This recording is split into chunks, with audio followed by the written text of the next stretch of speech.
Continuamos con ustedes, juicio a la noticia, y aquí la gente se sigue quejando de la situación de Cabimas, y por cierto, bien feo eso de que pasó en Cabimas, donde el alcalde Félix Bracho desalojó a gente de su propio partido de una sala situacional. Pero bueno, aquí también tengo dos mensajes que no leí, los voy a aprovechar de leer. El doctor Monaga lo considero como el mejor comentario, aunque este ya lo leí. El Consejo Comunal del Danto, también lo leí, lo de la Canaimita, ambos fueron leídos. Bien, entramos en el tema de que ha sido la noticia de toda esta semana, que fue la renuncia del Papa. Yo creo que lo más inédito, además de la renuncia, que desde 1415 no renunciaba un Papa, ha sido lo que el Papa ha dicho en sus eventos públicos sobre la situación interna de la Iglesia, la corrupción, la hipocresía. No lo dice Ángel Monaga, lo ha dicho el Papa. Yo quiero que veamos este video 5, sobre la hipocresía de la cual habla el Papa Benedicto XVI.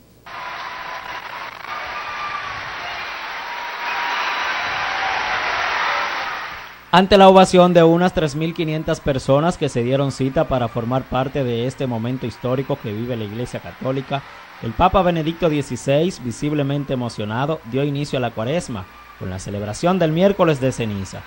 Expresó estar consciente de la gravedad de su decisión, pero reiteró no tener ya la capacidad y las fuerzas para seguir dirigiendo la barca de Pedro. Durante la singular homilía tras su renuncia, condenó con severidad los males que aquejan a la Iglesia, a los que llamó como hipocresía religiosa, así como el comportamiento de los que aparentan y las actitudes que buscan ante todo los aplausos y la aprobación, e instó a superar el individualismo y las rivalidades. Pidió rezar por el próximo Papa y agradeció las muestras de amor y solidaridad recibidas de los fieles, agregando que su dimisión es lo mejor para la Iglesia. Como es costumbre en las audiencias semanales, habló en varios idiomas y envió un mensaje en español a algunos pueblos de América. Saludo cordialmente a los peregrinos de lengua española, en particular a los grupos provenientes de España, Perú, México y los demás países latinoamericanos. Invito a todos en este tiempo de Cuaresma a renovar el compromiso de conversión, dejando espacio a Dios, aprendiendo a mirar con sus ojos la realidad de cada día. Esta ceremonia, que suele oficiarse en la Basílica de Santa Sabina, en la colina romana, fue trasladada por el Vaticano a San Pedro, debido al deseo expresado por numerosos cardenales de asistir a ella. Además de los religiosos, también asistieron miembros del cuerpo diplomático acreditado ante la Santa Sede. Para Telenoticias, Kelvin de la Cruz. Bueno, y ustedes veían en la narrativa del periodista cómo habló de la división, la hipocresía dentro de la Iglesia.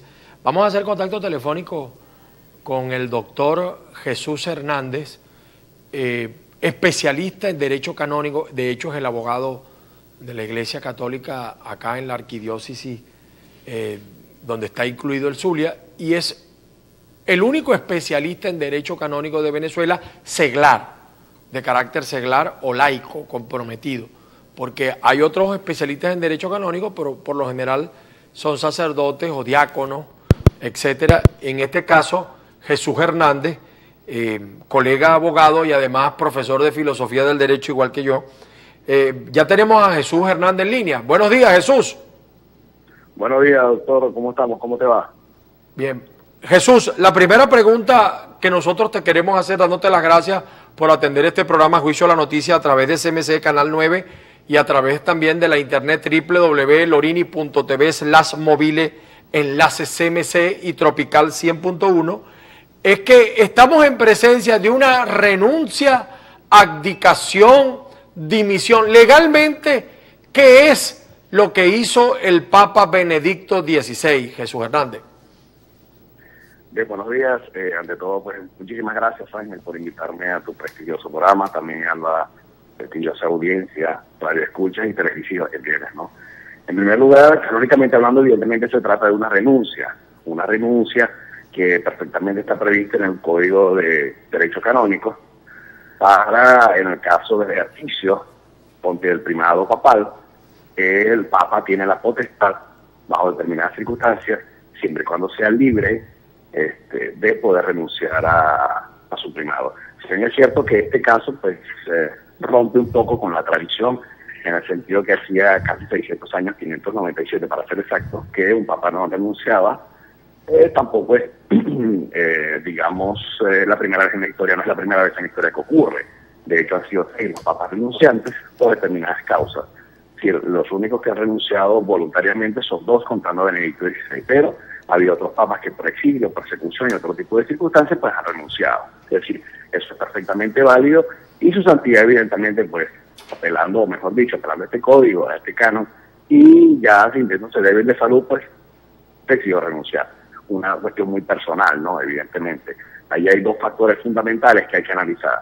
El primero es el factor humano, propiamente dicho, desde el punto de vista de que eres anciano, 85 años, te sientes débil, no te sientes con la fuerza para seguir el primado o la misión para la cual fuiste electo, bueno, ok, renuncia. Y eso es perfectamente entendible desde el punto de vista humano, desde el punto de vista pragmático inclusive. La otra posición es la posición teológica, que la vimos con el pontificado Juan Pablo II, que él lo dijo cuando él lo pelaron de decir, mire, Santiago, usted no puede renunciar, dijo, Cristo no se baja de esta cruz. Yo tampoco me bajo de esta cruz. Es la posición teológica que vimos en Juan Pablo II, que se consumió durante 27 años su pontificado y al final prácticamente Juan Pablo se arrastraba, pero siguió con su pontificado.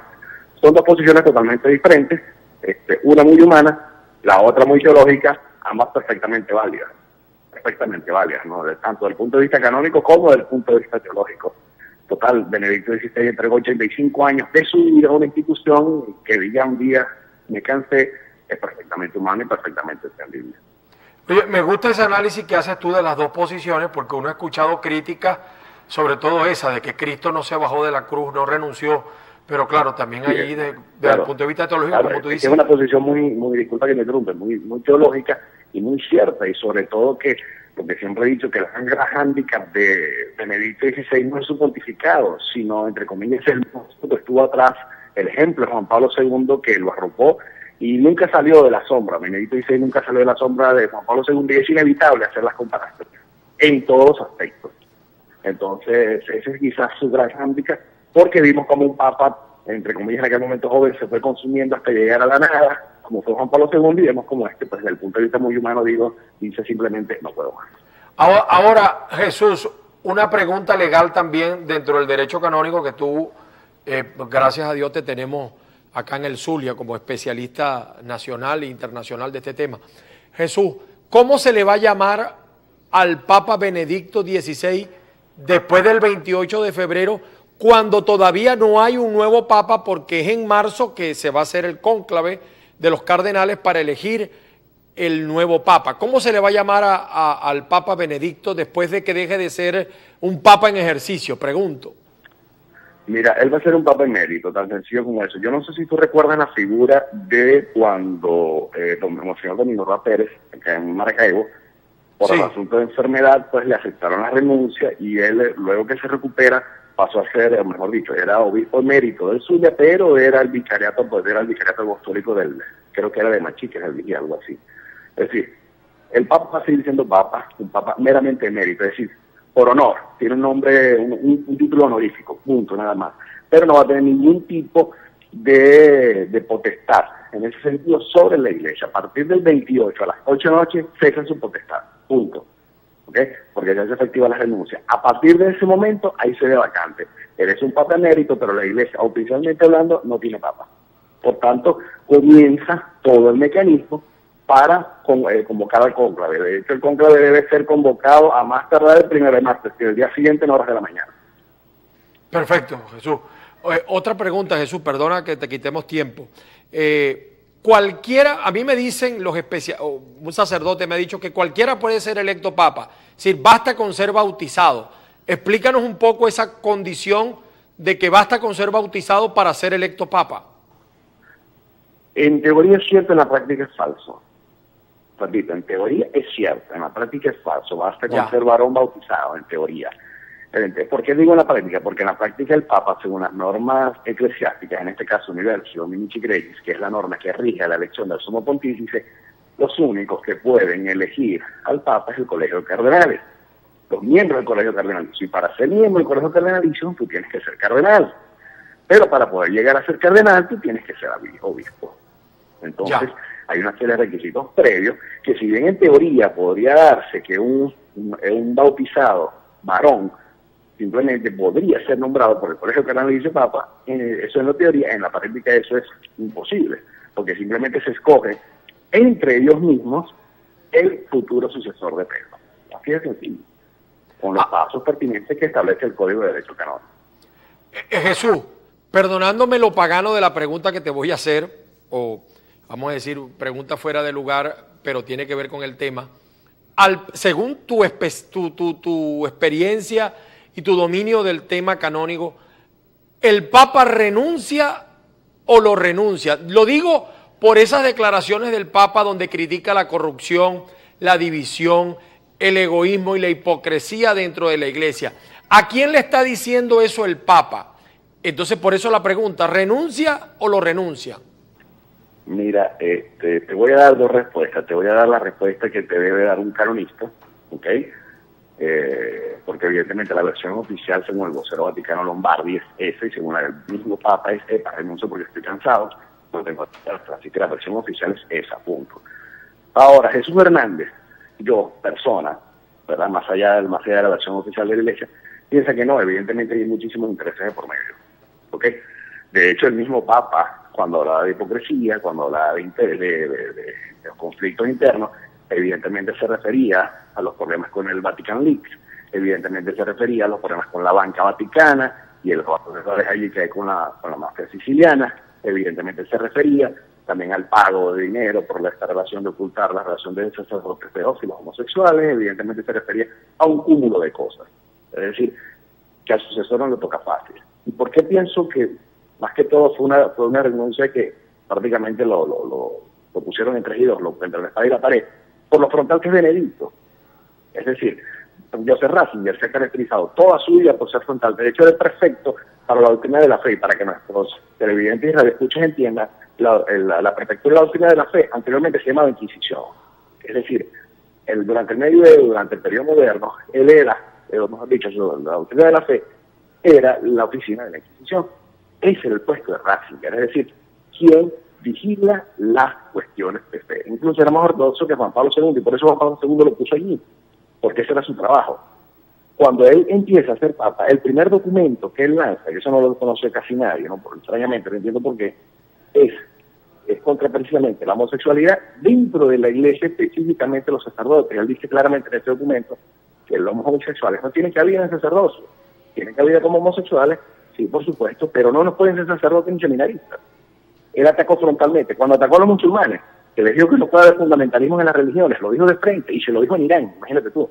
Cuando entonces ataca, él siempre ha atacado, cuando dijo lo de los preservativos, lo dijo de frente. Es decir, era una persona muy frontal, muy vertical, muy alemán en ese sentido. Ahora, que tú ves esa actuación siempre, durante toda su vida, y que ahora, entre comillas, pues se haga un lado y diga, mira, renuncio. Entonces ahí es cuando uno dice, ¿qué pasó aquí? Este no es el Joseph Ratzinger que yo conozco. Aquí pasó algo.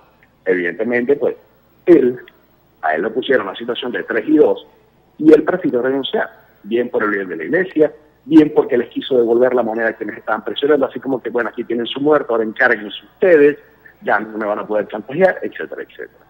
Claro, esto que te estoy diciendo estoy elucubrando porque no hay versión oficial, la versión oficial es la que te dije, se lució por ancianidad, pues por falta de fuerza. Pero sería interesante, no sabemos si va a pasar o no, no creo, porque él se va de Castelgandolfo y de Castelgandolfo se va a un convento de clausura, por tanto pues no tendremos acceso a las fuentes directas y simplemente nos quedaremos en especulaciones. Pero de que esta actuación no es de Joseph Ratzinger, no lo es. No lo es, así que suena extraño. Pues. Bueno, muchísimas gracias, Jesús, por esas explicaciones y un abrazo y gracias nuevamente pues por tu solidaridad conmigo, en especial sobre estos temas. Jesús Hernández, especialista en Derecho Canónico, usted lo oyó, usted lo escuchó, haga usted el juicio, identificamos y regresamos.